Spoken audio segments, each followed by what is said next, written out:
اليہود قالت لیست الیہود علی شیء، اور ادھر کہتا ہے لیست النصارى علی شیء، یہودی کہتے ہیں عیسائی کسی شے پہ نہیں، عیسائی کہتے ہیں یہودی کسی شے پہ نہیں، اور وہ کہتا ہے تم دونوں صحیح کہتے ہو،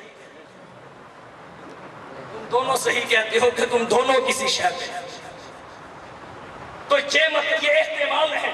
اب یہاں سے فیصلہ کر لیجئے کہ ان 99 احتمالوں سے امام صاحب کتنے اچھے احتمال مراد لے رہے ہیں۔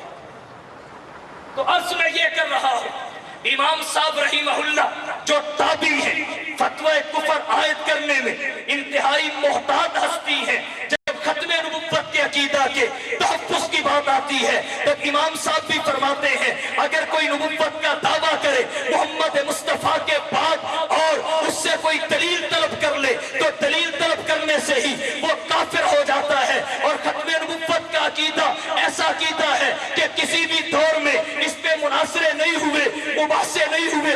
یہ آج کے دور کی کمزوری ہے کہ بات مناظروں مباحثوں تک آئی ہے، لیکن اس میں بھی الحمدللہ حضور کے اس شاخ کو فتح نصیب ہوئی ہے، وگرنہ اس سے پہلے دور میں آپ دیکھیے تاریخ کا مطالعہ کیجئے، مناظرے منکرین ختم نبوت سے نہیں ہوئے، قتال ہی۔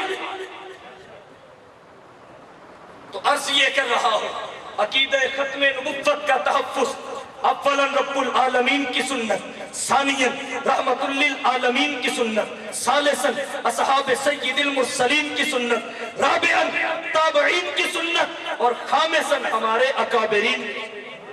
نعرہ تکبیر، توجہ آخری بات عرض کر رہا ہوں، حضرت صحابہ، سنت۔ ابھی مرزا غلام احمد قادیانی نے نبوت کا دعویٰ نہیں کیا تھا، حاجی امداد اللہ صاحب مہاجر مکی رحمہ اللہ کو اللہ نے کشف کے ذریعے پہلے مطلع فرما دیا تھا۔ مکہ مکرمہ کی سرزمین پہ انہوں نے پیر میر علی کو شاہ صاحب گولڑوی کو بلایا اور انہوں نے کہا ہندوستان کی سرزمین پہ چلے جائیے، وہاں کوئی ایک فتنہ نمودار ہونے والا ہے، آپ وہاں ہوں گے تو وہ فتنہ ترقی نہیں کر سکے گا۔ پیر میر علی شاہ صاحب کو مکہ سے بھیج دیا۔ تو بہرحال ہمارے اکابرین کی بھی سنت ہے، مرزائیت کے خلاف سب سے پہلے تردیدی اور تکفیری مہم کا آغاز ہمارے اکابرین نے کیا، ہمارے اکابرین نے کیا ہے۔ علامہ انور شاہ کاشمیری محدث العصر والزمان نے قولاً فعلاً نبی کریم کی ختم نبوت کا تحفظ کیا، تقریراً تحریراً آقا کی ختم نبوت کا دفاع کیا۔ خاتم النبیین کتاب لکھ کے علامہ انور شاہ کاشمیری نے عقیدہ ختم نبوت کا تحفظ کیا۔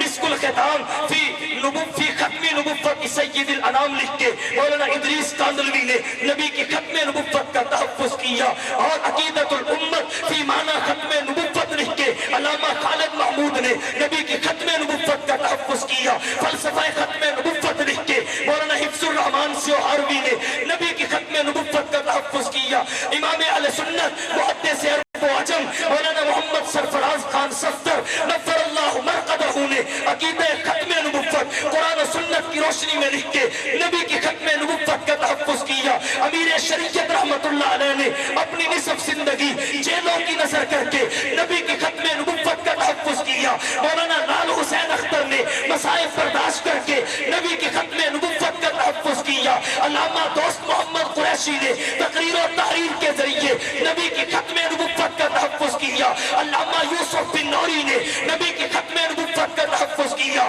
مولانا غلام غوث ہزاروی نے نبی کی ختم نبوت کا تحفظ کیا۔ مفتی محمود نے نبی کی ختم نبوت کا آیا کہ منصب امامت بالا در از منصب پیغمبری، تو نبی کی ختم نبوت کے عقیدے پہ ڈاکہ ڈالنے والے اس کالے چور کے راستے میں رکاوٹ بننے کے لیے اور ختم نبوت کے تحفظ کے لیے اگریوال جنگی میدان میں آیا جو دیوبند کا ثبوت تھا، اظہار قاسمی میدان میں آیا جو دیوبند کا پرورتا تھا، ضیاء الرحمن فاروقی میدان میں آیا جو دیوبند کا خوشہ چین تھا، اعظم طارق میدان میں آیا جو دیوبند کا تربیت یافتہ تھا۔ اس فاضی گل کا ہر ذرہ خورشید جہاں کہلایا ہے، اس فاضی گل کا ہر ذرہ خورشید جہاں کہلایا ہے، جو رند یہاں سے اٹھا ہے وہ پیر مغاں کہلایا ہے۔ اس بستے جنوب کے دیوانے ہر راہ سے پہنچے یزدہ تک ہے عام ہمارے افسانے، دیوار چمن سے زندہ تک۔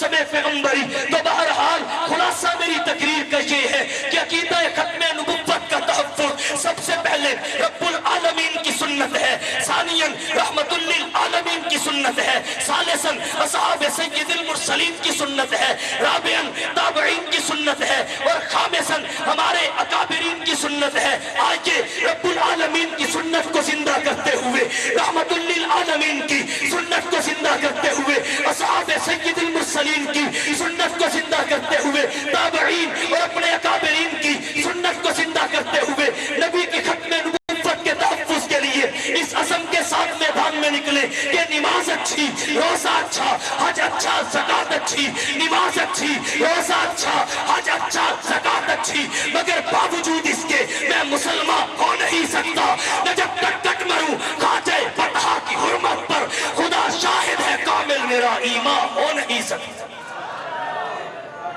اور یاد رکھیے، توجہ، بات ختم کر رہا ہوں. ختم نبوت ادارے ختم نبوت بات ختم کر رہا ہوں، توجہ. نبی کریم صلی اللہ علیہ وسلم کی ختم نبوت کا فیضان اور برکت یہ ہے کہ آج قرآن ہمارے پاس محفوظ ہے، نبی کا فرمان ہمارے پاس محفوظ ہے. اگر حضور کے بعد کوئی نبی آتا، حضرت عیسیٰ کے آنے سے، انجیل لانے سے تورات منسوخ ہوئی کہ نہیں ہوئی؟ بولو. اور قرآن کے آنے سے انجیل بھی منسوخ ہوئی کہ نہیں ہوئی؟ اب اگر حضور کے بعد بھی کوئی آ جاتا، قرآن رہتا؟ تو قرآن ہے کہ نہیں ہے؟ یہ کس کا فیضان ہے؟ ختم نبوت کا. آقا کا فرمان محفوظ ہے کہ نہیں ہے؟ یہ کس کا فیضان ہے؟ ختم نبوت کا. صحابہ کی جماعت ہمارے لیے معیار ہے کہ نہیں ہے؟ یہ کس کا فیضان ہے؟ ختم نبوت کا. اور ایک بات یہاں توجہ عرض کرتا چلوں، میرے پیر و مرشد حضرت مولانا ناصر الدین خان خاکوانی دامت برکاتہم العالیہ فرماتے ہیں کہ روایت میں تو یہ آتا ہے کہ نبی کریم صلی اللہ علیہ وسلم دو چیزیں چھوڑ کے گئے، ایک کتاب اللہ، نمبر 2 سنت رسول اللہ. لیکن حقیقت یہ ہے نبی دو نئی امت کی رہبری اور رہنمائی کے لیے 3 چیزیں چھوڑ کے گئے. نمبر 1 کتاب اللہ، نمبر 2 سنت رسول اللہ، نمبر 3 صحابہ کرام کی مقدس جماعت حزب اللہ. کیوں؟ اس وجہ سے کہ نبی قرآن کو کسی کھونٹے پہ لٹکا کے نہیں گئے تھے، نبی اپنے فرمان کو کسی درخت پہ لٹکا کے نہیں گئے تھے، صحابہ کے سینوں میں چھوڑ کے گئے تھے، صحابہ کے سینوں کی تختیوں پہ جما کے گئے تھے. اب صرف قرآن اور سنت ہی نہیں بلکہ ساتھ صحابہ کرام بھی ہیں جو نبی چھوڑ کے گئے. تو ختم نبوت کا فیضان یہ ہے کہ اس کی برکت سے قرآن محفوظ ہے، آقا کا فرمان محفوظ ہے، صحابہ کی مقدس جماعت رہبری اور رہنمائی کے لیے ہمارے لیے معیار اور نمونہ ہے. اس سے بھی آگے بڑھ کے کہنا چاہوں گا، ختم نبوت کا فرمان یہ ہے کہ اس امت کی شان یہ ہے، کذالک جعلناکم امۃ وسطا لتکونوا شہداء علی الناس. ختم نبوت کا فیضان یہ ہے کہ اس امت کا برزخ سب سے قلیل ہے، باقیوں کے طویل ہیں. ختم نبوت کا فیضان یہ ہے کہ اس امت کو تو باقی امتوں کے عیوب کا پتہ ہے، یہ امت تو باقی امتوں کے عیوب پہ مطلع ہوئی ہے، لیکن اس امت کے عیوب پہ کوئی بھی مطلع نہیں ہو سکے گی. اگر اس کے بعد بھی کوئی نبی ہوتا، اس کے بعد بھی کوئی امت ہوتی، تو وہ اس امت کے گناہگاروں کے عیوب پہ مطلع ہو جاتی. ختم نبوت کا فیضان ہے کہ اس امت کو تو پتہ چل گیا، قوم عاد یہ کرتی رہی، قوم سمود یہ کرتی رہی، قوم لوط یہ کرتی رہی، گناہوں میں ہم بھی کسی سے کم نہیں ہیں. لیکن یہ ختم نبوت کی برکت ہے، یہ ختم نبوت کا فیضان ہے کہ قوم عاد کو نہیں پتہ چلے گا امت مصطفیٰ نے کیا کیا، قوم سمود کو نہیں پتہ چلے گا امت مصطفیٰ نے کیا کیا. اور یہ بھی ختم نبوت کا فیضان ہے. جس طرح ختم نبوت کی وجہ سے محمد مصطفیٰ تمام انبیاء سے اعلیٰ ہے، اسی طرح ختم نبوت کی برکت سے امت محمد مصطفیٰ تمام امتوں سے اعلیٰ. تو جس عقیدے کا اتنا فیضان ہو، جس عقیدے کی اتنی برکات ہو، جس عقیدے کے اتنے انوارات ہو، بھلا کیوں کر اس کے تحفظ سے پہلو تہی کی جا سکتی ہے. تو آئیے عقیدے ختم نبوت کے تحفظ کے لیے اپنے اکابرین کی طرح میدان میں نکلیں اس عزم کے ساتھ کہ اٹھ شیر مجاہد ہوش میں آ، تعمیر خلافت پیدا کر. اٹھ شیر مجاہد ہوش میں آ، تعمیر خلافت پیدا کر. کیوں فرقے فرقے ہوتا ہے، اب ایک جماعت کو پیدا کر تو بھی ترقی دنیا میں اسباب تجارت پیدا کر. قارون کی دولت ٹھکرا دے،